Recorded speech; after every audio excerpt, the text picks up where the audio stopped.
எங்க சேதாரத்துக்கு மேல கொடுத்தீங்கன்னா உங்க காசை வேஸ்ட் பண்ற மாதிரி தான்.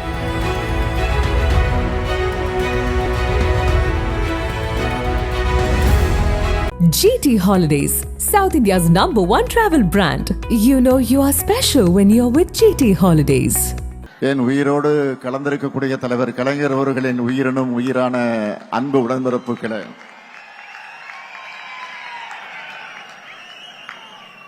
பத்திரிகை மற்றும் ஊடகத்துறையை சார்ந்த நண்பர்களே, உங்கள் அனைவருக்கும் என்னுடைய அன்பான வணக்கம்.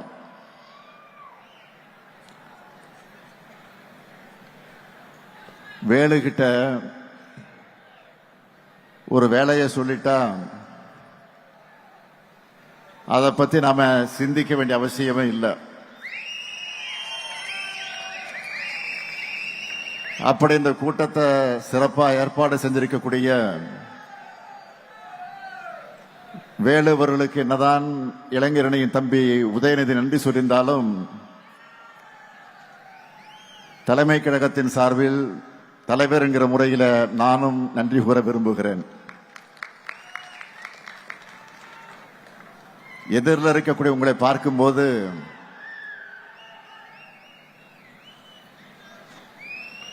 ஒரு 50 ஆண்டுகள்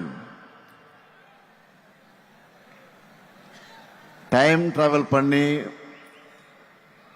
பின்னாடி போன மாதிரி எனக்கு இருக்கு. உங்களை மாதிரி இளைஞனா கிராமமா தமிழ்நாடு முழுக்க பயணம் பண்ணி இந்த இளைஞரணியை வளர்த்தெடுக்க நான் பயணம் செய்த அவைகளெல்லாம் எண்ணி பார்க்கிறேன். அதுதான் இப்பொழுது எனக்கு ஞாபகங்களாக வந்து கொண்டிருக்கிறது. எத்தனை ஞாபகங்கள்! இரவு பகல் பார்க்காம, தூக்கம் இல்லாம, கிராமங்கள் தோறும் கொடியேற்றம், திண்ணை பிரச்சாரம், நாடகம், பொதுக்கூட்டம் என கழக நிகழ்ச்சிகளை நடத்தியிருக்கோம். அப்படி உழைச்சி வளர்த்த திராவிட முன்னேற்ற கழகம் 75 ஆண்டுகளை நிறைவு செஞ்சிருக்கிறோம். அப்படிப்பட்ட கழகத்திற்கு புது ரத்தமாக வந்திருக்கக்கூடிய உங்களை எல்லாம் பார்க்கும்போது புது மகிழ்ச்சியும் நம்பிக்கையும் பிறக்குது. அது மட்டுமல்ல, உங்களுடைய எனர்ஜி எனக்கு டிரான்ஸ்பர் ஆகியிருக்கு. இப்போ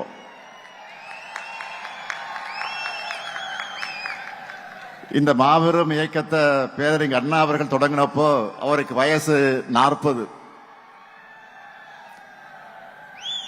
தலைவர் கலைஞருக்கு 25 வயசு தான்.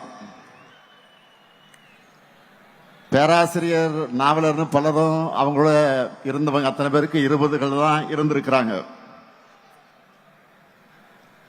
அவங்க எல்லாம் எப்படி ஃபயராக இருந்தாங்க என்பதற்கு ஒரு எக்ஸாம்பிள் சொல்றேன்.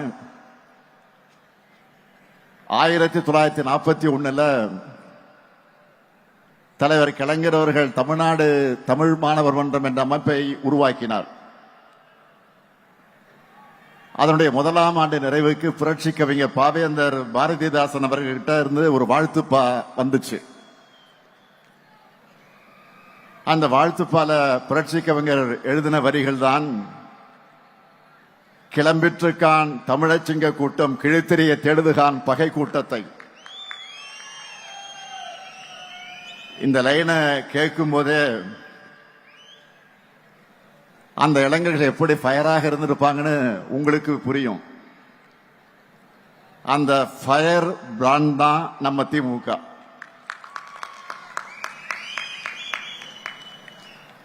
இது எதெல்லாம் இந்த தமிழ் சமுதாயத்துக்கு பின்னுக்கு இழுக்குமோ, எது எதெல்லாம் தமிழ்நாட்டை இருட்டுக்குள்ள தள்ளுமோ, அது எல்லாத்தையும் தோற்கடிச்ச புது வரலாறு படைச்சோம். சும்மா எடுத்தோம் கவிழ்த்தோம்னு இங்க எதையும் பண்ணிடல. தெரு தெருவா வீடு வீடா போய் பேசி டீ கடையும் சலூனுமே அரசியல் மேடைகளாக மாத்தி மக்களை எஜுகேட் பண்ணோம். உலக வரலாற்றை எல்லாம் சொல்லி நாம் ஏன் இன்னும் பின்தங்கிய நிலையில இருக்கோம்னு எடுத்து சொல்லி மக்களுக்குள்ள நல்ல மாற்றத்துக்கான விதைய சிந்தனையா விதைச்சாங்க. அண்ணா பேசுறார், கலைஞர் பேசுறார், நாவலர் பேசுறார், பேராசிரியர் பேசுறாருன்னு சொன்னா மக்களும் குடும்பம் குடும்பமாக வந்து அவங்க பேச கேட்பாங்க.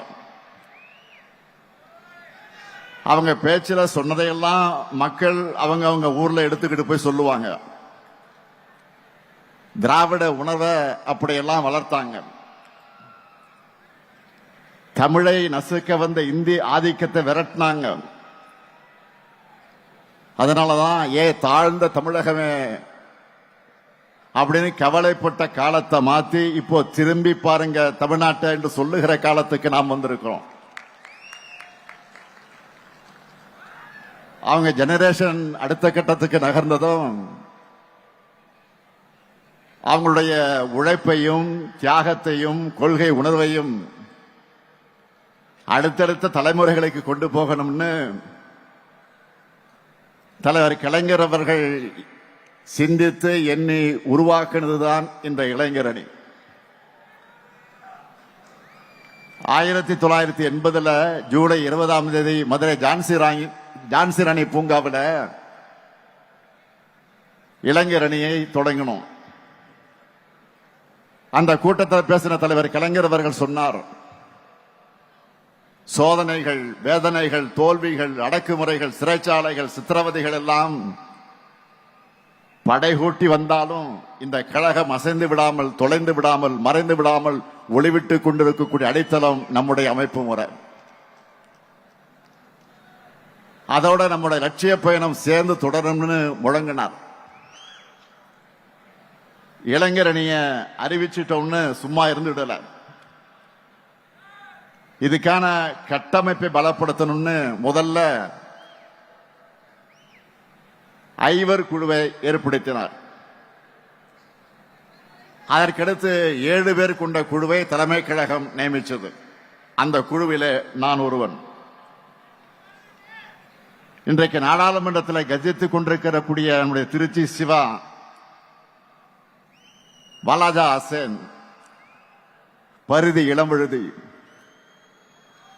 தாரைமணியன், ஜெயம் ஜூலியஸ், பஞ்சவர்ணம் ஆகியோரெல்லாம் இருந்தோம். நாங்களெல்லாம் தமிழ்நாடு முழுக்க ஊர் ஊராக, கிராமம் கிராமமாக, தெரு தெருவாக போனோம். இளைஞர்களை சந்திச்சோம். கழகத்தோட கொள்கைகளை எல்லாம் எடுத்து சொன்னோம். தந்தை பெரியார் மன்றம், அறிஞர் அண்ணா மன்றம், சிட்டிபாபு மன்றம், எம்ஆர் ராதா மன்றம், சத்தியவாணி முத்து மன்றம், கலைஞர் படிப்பகம், அஞ்சுகம் படிப்பகம், டாக்டர் நடேசனார் படிப்பகம், TM நாயர் வாசகர் வட்டம், சர்பேட்டி தியாகராயர் வாசகர் வட்டம்னு ஊர் ஊராக சென்று மன்றங்களை அமைச்சோம். கொள்கைகளை கூறுபடுத்தியது மட்டும் இல்ல, மக்களையும் சந்திச்சு கழகத்தை வளர்த்தோம். இந்த பயணத்துல நாங்க சந்திக்காத சோதனைகளே இல்ல, துன்பங்களே இல்ல, துரோகங்களே இல்ல. அத்தனையும் தாண்டி கழகத்தோட லட்சிய பயணத்துக்கு துணை நின்றது நாங்க வளர்த்த இளைஞரணி. இப்போ அந்த பணியை தம்பி உதயநிதி கிட்டையும் உங்ககிட்டையும் ஒப்படைச்சிருக்கிறோம். அவரும் தன்னுடைய பொறுப்பை உணர்ந்து இன்னும் பவர்ஃபுல்லா செயல்படுறாரு. இன்னும் சொல்லணும்னா இறங்கி அடிக்கிறாரு.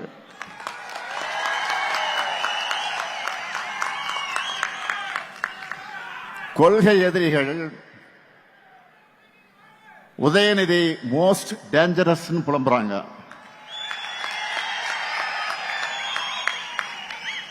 அந்த அளவுக்கு கொள்கையில ஸ்ட்ராங்கா இருக்காரு.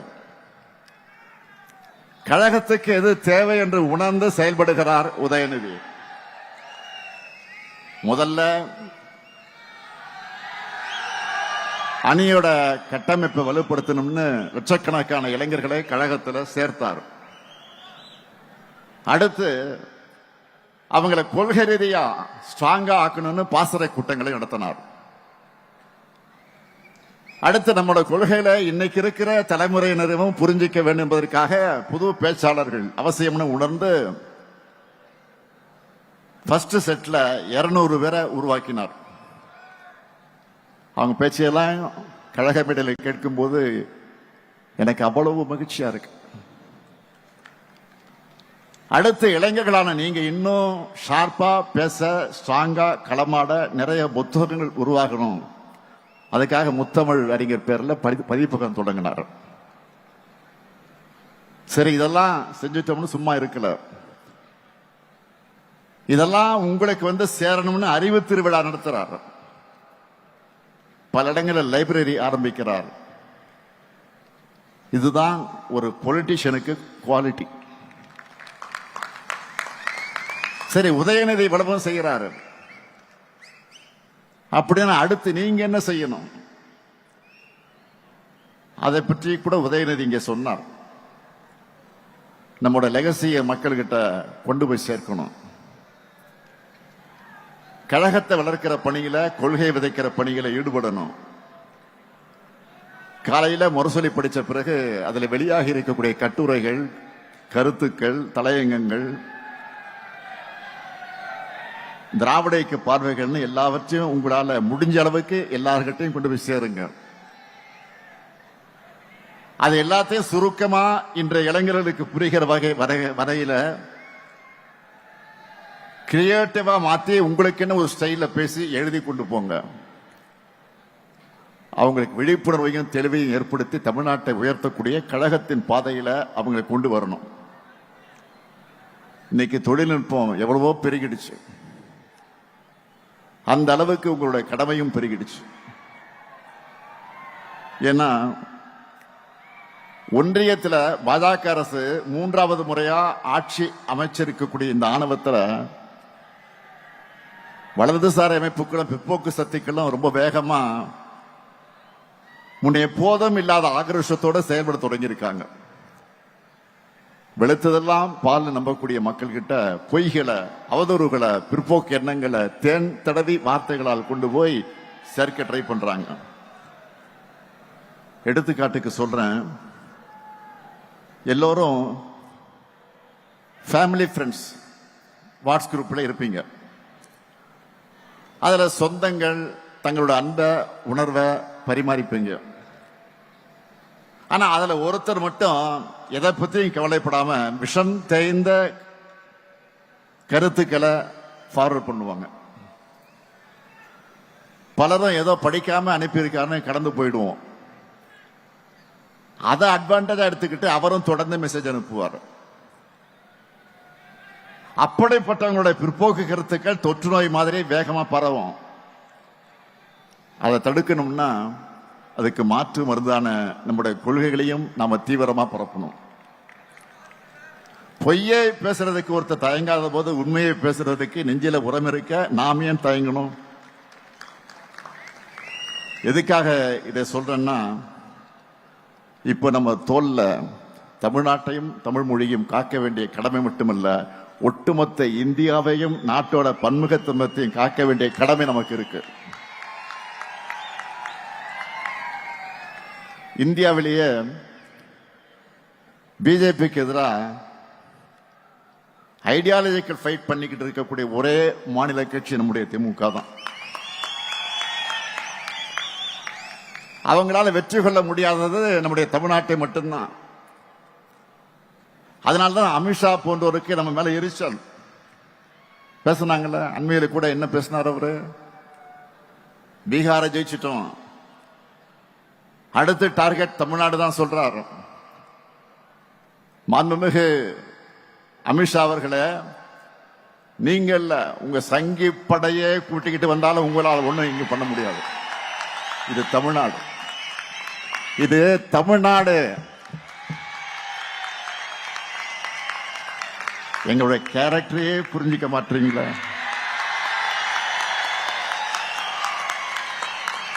அன்போட வந்தா அரவணைப்போம், ஆணவத்தோட வந்தா அடிபடைய மாட்டோம், எதிர்த்து நிற்போம்.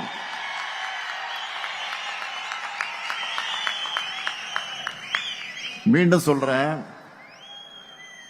அன்போட வந்தா அரவணைப்போம், ஆணவத்தோட வந்தா அடிபடைய மாட்டோம், எதிர்த்து நிற்போம். உங்களை ஜெயிச்சு காண்பிப்போம். இங்கே கூடியிருக்கக்கூடிய இளைஞரணி தம்பிகளுக்கு சொல்றேன், ஒவ்வொரு தலைமுறைக்கு முன்னாடியும் ஒரு வரலாறு ஒரு கடினமான கேள்வியை முன்வைக்கும். அதுக்கு ரியாக்ட் பண்ண முடியாம மண்டியிடக்கூடியவங்களை வரலாறு மறந்துடும், மக்களும் மன்னிக்க மாட்டாங்க. ஆனா வரலாறு முன்வைக்கிற கேள்விகளை எதிர்த்து ஃபைட் பண்ணி வரலாற்று திருத்தி எழுதுறவங்களை மக்களும் மறக்க மாட்டாங்க, வரலாறு மறக்காது. நீங்கெல்லாம் வரலாறு படைக்கணும். அதுக்கு எப்பவும் மக்களோட மக்களாக நீங்க இருக்கணும். மக்களுக்காக இருப்பதுதான் அரசியல். அந்த அரசியலை செய்யத்தான் உங்க எல்லாருக்கும் பொறுப்புகள் வழங்கப்பட்டிருக்கு. மக்கள் கிட்ட போங்க, அவங்க கூடவே வாழுங்க, அவங்களுக்காக குரல் கொடுங்க. இதுதான் உங்களுக்கான டாஸ்க். அரசியல்ல சொகுசு எதிர்பார்க்காதீங்க. இங்க கடுமையாக உழைக்கக்கூடியவங்களுக்கு தான் இடம் கிடைக்கும். அந்த இடம் கட்சி பொறுப்புல மட்டும் இல்ல, மக்கள் மனசுலயும் நிரந்தரமாக இருக்கும். பேரறிஞர் அண்ணா அவர்கள் தலைவர் கலைஞருடைய உழைப்பை பாராட்டினார். தலைவர் கலைஞர் என்னை பத்தி சொல்லும் போது உழைப்பு உழைப்பு உழைப்புன்னு தான் சொல்வார். இப்ப நானும் தம்பி உதயநிதி அவருடைய உழைப்பை பார்க்கிறேன். அதே உழைப்பு உழைப்பு உழைப்பு, அதைத்தான் உங்க கிட்ட எதிர்பார்க்கிறேன். அந்த உழைப்புக்கு இருக்கக்கூடிய இளைஞரணி படை தயாரா? உதயநிதி பேசும்போது கேட்டார், வரும் தேர்தலில் இளைஞர்களுக்கு வாய்ப்பு கொடுங்க கேட்டார். அவருக்கு மட்டுமல்ல, உங்களுக்கு நான் சொல்லிக் கொள்வது, இன்னைக்கு உள்ளாட்சியில, சட்டமன்றத்தில், அமைச்சரவையில், நாடாளுமன்றத்தில் நாட்டையே திரும்பி பார்க்க வைக்கக்கூடிய அளவுக்கு செயல்படுகிற பல பேர் இளைஞரணியிலிருந்து வந்தவர்கள் தான். நாளைக்கு உங்களிலிருந்து பலரும் இந்த இடத்திற்கு வரணும். நிச்சயமாக வரத்தான் போறீங்க. அதுக்கு தயாராக இளைஞரணியும் தாய் வீட்டை பயன்படுத்திக்குங்க. இங்க உதயநிதி சொன்ன மாதிரி நீங்க ஒவ்வொருத்தரும் மினிமம் 10 இளைஞர்களை உங்களோட சேர்த்துக்கணும். அவங்களுக்கு அரசியல் உணர்வை, நம்முடைய கொள்கைகளை, திராவிட மாடல் அரசின் சாதனைகளை கொண்டு போங்க. அங்க ஒவ்வொருத்தருடைய வாக்கும், நம்ம குடும்பத்தினுடைய வாக்குகளும், அவங்க நண்பருடைய வாக்குகளும் உதயசூரியனுக்கு நம்ம கூட்டணி கட்சிகளோட சின்னங்களுக்குத்தான் கிடைக்கணும். கடந்த கால ஆட்சியாளர்கள் செய்த தவறுகளை, குற்றங்களை, துரோகங்களை மக்களுக்கு நினைவுபடுத்துங்க. அவங்க திரும்பி வந்தா தமிழ்நாடு என்னென்ன ஆபத்துக்களை சந்திக்கும்னு மக்கள்கிட்ட சொல்லுங்க. நாடே திரும்பி பார்க்கிற அளவுக்கு தமிழ்நாட்டை முன்னேற்றி இருக்கக்கூடிய நம்முடைய திட்டங்களை பத்தி எடுத்து சொல்லுங்க. நான் உறுதியோடு சொல்றேன், நாட்டில் என்ன உலகத்திலேயே எந்த ஆட்சியும் செஞ்சிருக்க முடியாத அளவுக்கு முத்திரை திட்டங்களை யாராவது செஞ்சிருக்காங்களா? நம்ம ஆட்சியை மாதிரி நீங்களே பார்த்திருப்பீங்க. நம்ம அரசோட திட்டங்களால பயனடைந்திருக்கக்கூடிய பேட்டிகளை பல்வேறு ஊடகங்கள் வெளியிடுறாங்க. அப்படி பேட்டி அளிச்ச ஒரு தாய் பேசுனாங்க, தன்னுடைய பசங்க பணம் அனுப்பாவிட்டாலும் தனக்கு தேவையான மருந்து மாத்திரைகளை வாங்க கலைஞர் மகளிர் உரிமை திட்டம் உதவியா இருக்குன்னு சுயமரியாதை உணர்வோடு பேசினாங்க. இன்னொரு பெட்டியில பூ விற்கிற ஒரு தாய், ஒரு பெண், 1000 ரூபாயை வச்சு பூ வாங்குகிறேன், விடியல் பயணத்தில் போய் அதை வித்துட்டு வரேன், இதையெல்லாம் முதலீடா மாத்தி சம்பாதிக்கிறேன்னு சொன்னார். இப்படி தமிழ்நாட்டில் இருக்கக்கூடிய 1 கோடி 30,69,831 பெண்கள் தங்களுடைய பண தேவைக்கு மற்றவங்களை எதிர்பார்த்திராத காலம் போய், காத்திருந்த காலம் போய், அக்கவுண்ட்ல மாசம் மாசம் பணம் வருது என்ற புது நம்பிக்கையை, தன்னம்பிக்கையை கொடுத்திருக்கு. கல்வியில் சிறந்த தமிழ்நாடு, வெல்லும் தமிழ் பெண்கள் போன்ற நிகழ்ச்சிகளை ஏன் நடத்தணும்? நம்முடைய திட்டங்களுடைய பயனாளிகள் தன்னுடைய அனுபவங்களை, அந்த சக்சஸ் ஸ்டோரியை எல்லா மக்களுக்கும் தெரியப்படுத்த வேண்டும் என்பதற்காக நடத்தணும். இன்னும் நிறைய சக்சஸ் மனிதர்களை உருவாக்கணும். மகளிர் மாதிரிய காலேஜ் போற பசங்க தங்களுடைய செலவை தாங்களே பார்த்துக்க வேண்டும் என்று சொல்ற அளவுக்கு அவங்களுடைய சப்போர்ட்டா இருக்கிற புதுமை பெண் மற்றும் தமிழ் புதல்வன் திட்டத்தில் 12 லட்சத்துக்கு அதிகமான மாணவ மாணவிகள் பயன்பெறாங்க. அது மட்டுமல்ல, பசியோட ஸ்கூலுக்கு வந்துட்டு இருந்த பசங்க பலரும் இப்போ தினம் சூடா, சுவையா, சத்தா காலை உணவு சாப்பிடும்போது அவங்களுடைய அப்பா அம்மா நிச்சயம் இந்த முத்துவேல், கருணாநிதி, ஸ்டாலினை நினைச்சு பார்ப்பாங்க.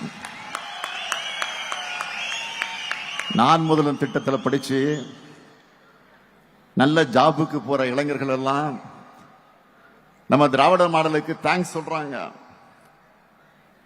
ஒவ்வொரு நாளும் யாருக்கையும் எதிர்பார்க்காம விடியல் பயண திட்டத்தில் பயணம் செஞ்சுட்டு இருக்கக்கூடிய கோடிக்கணக்கான மகளிர் இதுதான் எங்களுக்கான கவர்மெண்ட் பஸ்ன்னு பெருமைப்படுறாங்க. மக்களை தேடி மருத்துவ திட்டத்தில் வீட்டுக்கே வந்து மாத்திரை மருந்துகளை வழங்கி போறாங்களே. நலமாக இருக்கக்கூடிய 2,53,49,475 பேர்களும் பாராட்டுறாங்க. நம்ம திராவிட மாடல் அரசு எப்படி கேர் எடுத்து பார்த்துக்கிறாங்கன்னு பாராட்டுறாங்க. இப்படி நம்ம திராவிட மாடல் அரசுல லிஸ்ட் போட்டு ஒவ்வொரு டிபார்ட்மெண்ட்லயும் சாதனைகளை ஒரு புக்கா போடுகிற அளவுக்கு தினமும் ஏராளமான திட்டங்களை செயல்படுத்திக்கிட்டு இருக்கோம். அதனாலதான் பொருளாதார வளர்ச்சியில தமிழ்நாடு இந்தியாவிலேயே நம்பர் 1. ஒன்றிய அரசு வெளியிடுகிற பல சர்வே ரிப்போர்ட் எல்லாவற்றிலும் நம்ம தமிழ்நாடு தான் டாப்.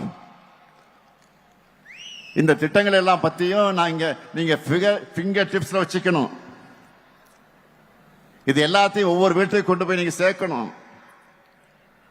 மற்ற கட்சிகள் எல்லோரும் தான் பிரச்சாரம் பண்ணுவாங்க. ஆனா அதுல இருந்து தனிச்சு தெரியக்கூடிய மாதிரி உங்களுக்குன்னு ஒரு ஸ்டைல் இருக்கணும் அந்த பிரச்சாரத்தில். வழக்கமா திமுகவுக்கு ஓட்டு போடாதவங்க கூட இளைஞர் அணியினுடைய, உங்களுடைய அணியினுடைய அந்த கேம்ப், நீங்க நடத்துற பிரச்சாரம், அதிலே திமுகவுக்கு ஓட்டு போடக்கூடிய நல்ல வரணும். அப்படி ஒரு இம்பாக்ட நீங்க உருவாக்கணும். தேர்தல் நெருங்கி வந்துருச்சு. மக்கள் கிட்ட நீங்க சொல்லுங்க, 10 ஆண்டு கால தமிழ்நாட்டை படுபாதாளத்தில் தள்ளின அதிமுகவினர் தாங்கள் ஏதோ உத்தமர்கள் போல வேஷம் போட்டுக்கிட்டு வந்து வாக்கு கேட்பாங்க. அதேபோல் தமிழ்நாட்டுக்கு துரோகம் செய்வது மட்டுமே வழக்கமாக வச்சிருக்கக்கூடிய பாஜகவினர் வழக்கம் போல தங்களுடைய பொய் பரப்புரைகளை பரப்புவார்கள். பதற்றத்தை உண்டாக்குற அரசியலை வச்சு எலெக்ஷன்ல சந்திக்கலாம்னு வருவாங்க. இவங்க கிட்ட கைகட்டி வாய் புத்தி அடிமை சேவகம் செஞ்சு கொண்டிருக்கக்கூடிய தமிழ்நாட்டோட உரிமைகளை, தமிழுடைய சுயமரியாதை அட வைக்கலாம்னு நேரடியாகவும் மறைமுகமாகவும் வேலை செய்ய பல கூட்டங்கள் இருக்கு. 2026 தேர்தலில் மக்கள் முன்னாடி இருக்கக்கூடிய கேள்வி என்னன்னா, இன்னும் 50 ஆண்டுகள் முன்னோக்கி நடைபெற போறோமா, இல்ல ஆண்டுகள் பின்னோக்கி இழுக்க முயற்சி பண்றவங்களுக்கு அடிபணிய போறோமா? ஆக அந்த கேள்விக்கு மக்கள் விடையளிக்க போற விடைதான் திராவிட மாடல் ஆட்சி 2.0. அதுக்கு நீங்க எல்லாரும் கடுமையாக உழைக்கணும். திராவிட முன்னேற்ற கழகத்தோட எதிர்காலத்துல தான் தமிழ்நாட்டோட எதிர்காலம், தமிழகத்தோட எதிர்காலம் அடங்கி இருக்கு. அந்த எதிர்காலம் பல நிறைஞ்சதா, ஒளி நிறைஞ்சதா, தமிழ்நாடு நம்பர் 1 என்று சிங்க நடை போடுகிறதாக அமையணும். நீங்க தான் திராவிட மாடல் 2.1 அடித்தளமாக இருக்கணும். இருப்பீங்களா? நம்ம மிஷன் என்ன? திராவிட மாடல் 2.0. நம்ம மிஷன் என்ன? திராவிட மாடல். திரும்ப சொல்லுங்க, சத்தமா சொல்லுங்க. நம்ம மிஷன் என்ன?